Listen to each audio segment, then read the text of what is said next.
Oi, good day, I'm Mirrored Mene. So, nice choice. Cool wheels, cool paint. Sure looks like a fun ride. All right, dude, you ready? Coolio, let's go then.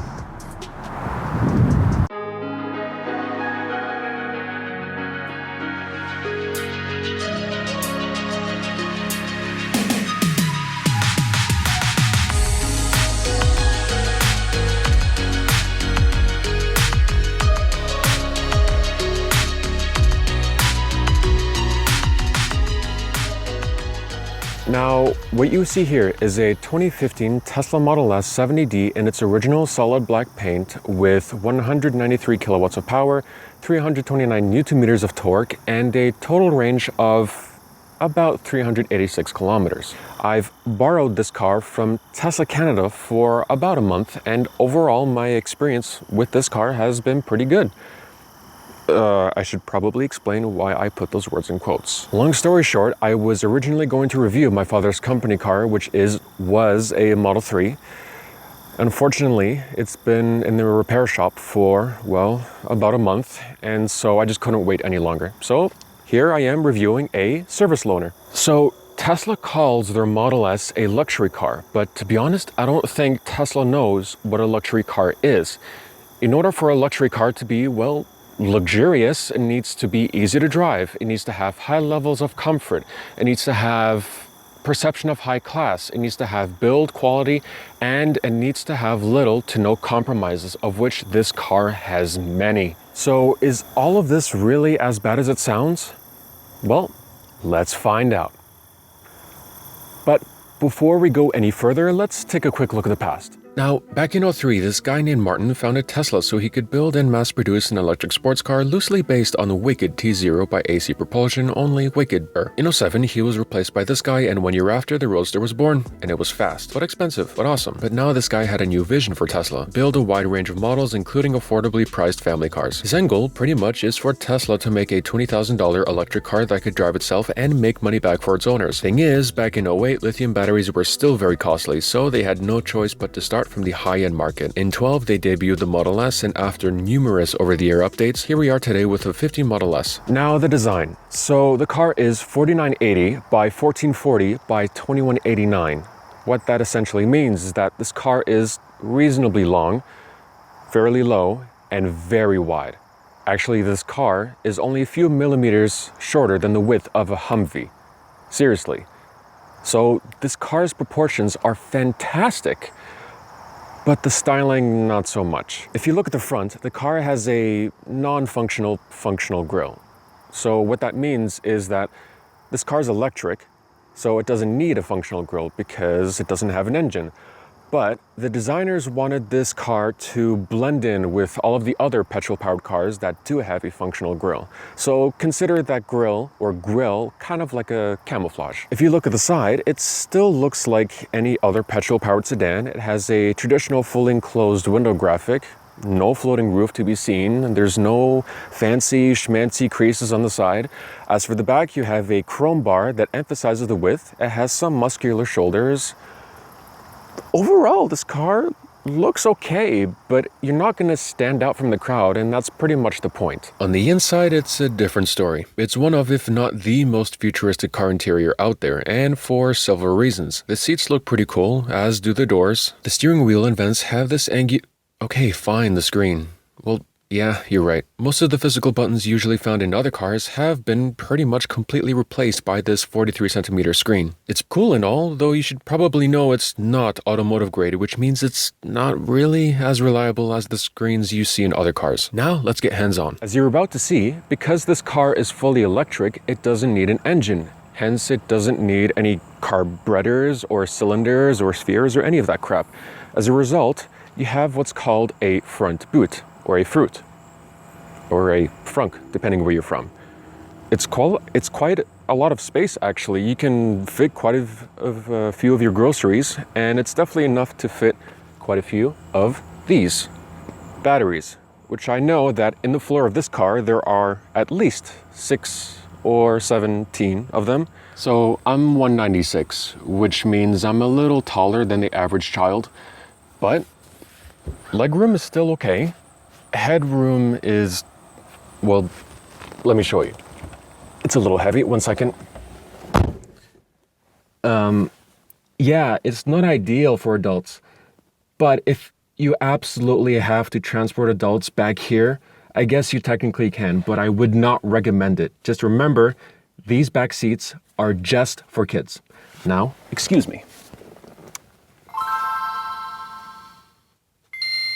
The interior. So first I'm going to mention all of the positives because there are quite a few more negatives. The minimal design is quite nice. I do like how it looks. It feels actually quite futuristic and airy. What's also pretty cool is that the Model S shares some parts with Mercedes cars, like these levers over here, the window buttons, and a few other things, including the trunk hinge, which has a little Mercedes logo.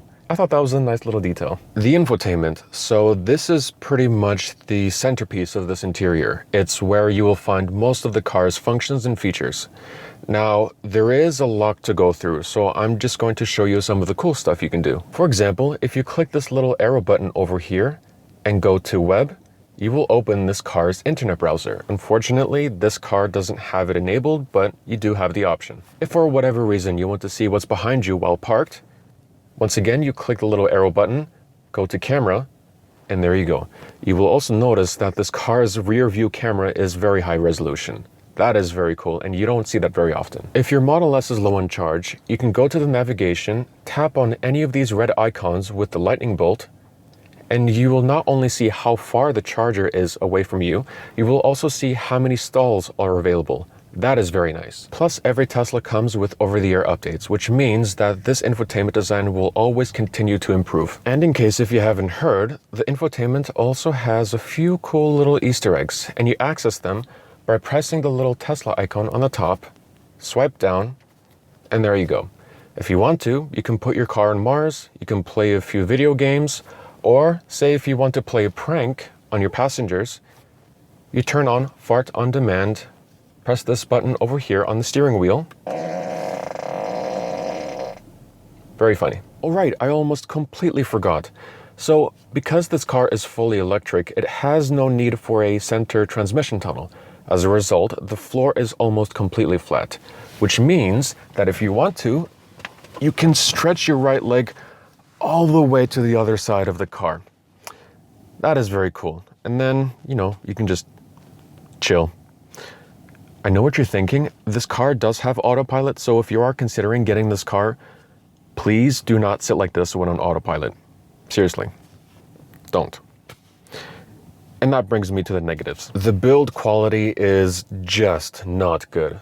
If this were an economy car or a muscle car, I would have given this a pass, but Tesla calls this a luxury car. And for a luxury car, it's just unacceptable, especially this. There's also a lack of accessible storage, and what I mean by that is pockets and holes. You do have a glove box, there is a pocket underneath the infotainment screen, you do have this open area over here, you do have 2-ish cup holders, and that's it. You can't find any storage in the armrest, you don't have any pockets in the doors, and there's no place over here to hold your sunglasses. To be fair, the Model 3 does have side pockets and pockets in the back of the front seats. However, the Model 3 only has one gigantic screen with everything in it, whereas this car has a proper speedometer. Another example, let's say you're driving and you want to change modes. In my i3, I can keep my eyes on the road, feel for the button, and press it once, and I've changed modes. For this car, you have to go to the screen, press once, then again, and then again. That's 3 steps compared to my i3's 1. What's even worse is the way that you have to interact with the screen. When it comes to luxury, you have to access all of the features of the car and functions with minimal effort. So you'd think that you'd be able to put your elbow on the comfortable armrest, reach out with your finger, and just play around. But you can't do that. You have to lift your arm up, reach out, and then press the button. Can you imagine doing this while driving? It's just not practical. Plus, there's no compass in the rear view mirror, there's no blind spot warning, And there's no heads-up display. There's not even an option available for 2019 Model S's. This is starting to get a little depressing. You know what? Let's go for a drive. Right. Poor choice of roads. It resulted in footage looking more shaky than an 8-week-old puppy who just had its first encounter with a vacuum cleaner. I'm gonna finish this video off RCR style, and if you don't know who that is, I highly recommend you check him out, because in his car reviews, he does funny things like 2015 Model S, the Ryan Reynolds of cars. 2015 Model S, for those who think it'll bring back the woolly mammoth. 2015 Model S. Notice me, senpai. But seriously now, what is it like to drive? It's great, incredible, it's actually the best electric... No. The Model S is in fact the best car I have driven yet. It's even better than a freaking BMW i8. It has a top speed of 225, which is okay, and it goes from 0 to 100 in 5.4 seconds, which is pretty good, but because of that instant torque, it feels a full second quicker than that, like a rocket ship for the road. Tesla developed a skateboard-like platform where the battery pack is located at the very bottom, which gives all Teslas, including this one, a very low center of gravity, and that means it handles like nothing else on the road. The suspension setup is supple, and there's absolutely no body roll. In fact, you'll roll way before it does. I don't know how, but you get my point. The downsides? When low on battery, there is some performance degradation, but it's hardly noticeable. At highway speeds, the cabin is a little louder than I expected. On rough roads, you might notice some rattling, and for this car in particular, it had quite a few scratches, dents. The front passenger door was a little loose, the infotainment needed a few reboots. It's like this car has been through hell, but despite all of that, the Model S was still able to shine, which for a startup car company is an impressive feat. Overall, it's an outstanding driver's car. I mentioned earlier that the car also has autopilot, so what is it like to not drive? In short, it behaves like an introverted 12-year-old boy with 20/30 vision who just watched Too Fast, Too Furious. Though very motivated and I guess capable, he definitely still needs supervision and has some way to go before he can drive solo. Here's the big picture. If you're looking to buy a used Model S, don't look at it as a luxury car because long-term you'll be disappointed. Build quality is not good, service is less than ideal, it's hardly exclusive anymore, there's no sense of personalization, and there's just way too much humor here. Luxury doesn't have a sense of humor. However, if you look at it as a muscle car, then everything changes. Quality schmality, just as long as you're faster than your friend's brand new 2019 Dodge Challenger RT. Plus, all of that gas money is now beer money.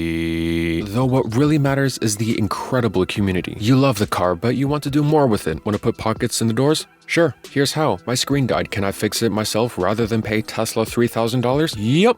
Honestly, the Tesla community is just insane in the best way possible, as it's a mix of both auto and tech enthusiasts. The popularity of the Model S has influenced a pretty unique secondary market. There's now a decent selection of body kits to choose from. It's now finally possible to upgrade components, and if you want to convert your Model S to an estate, you have 3 designs to choose from. Just like how the Nissan Skyline is the poster boy for the petrol car modding community, I believe the Model S is the same for electric. A new Model S starts at 109,000 Canadian pesos.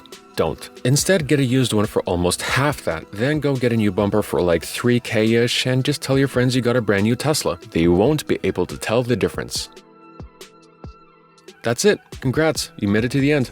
If you want to read my full review, click the link below. Otherwise, thank you for watching and have a good morning, evening, and night.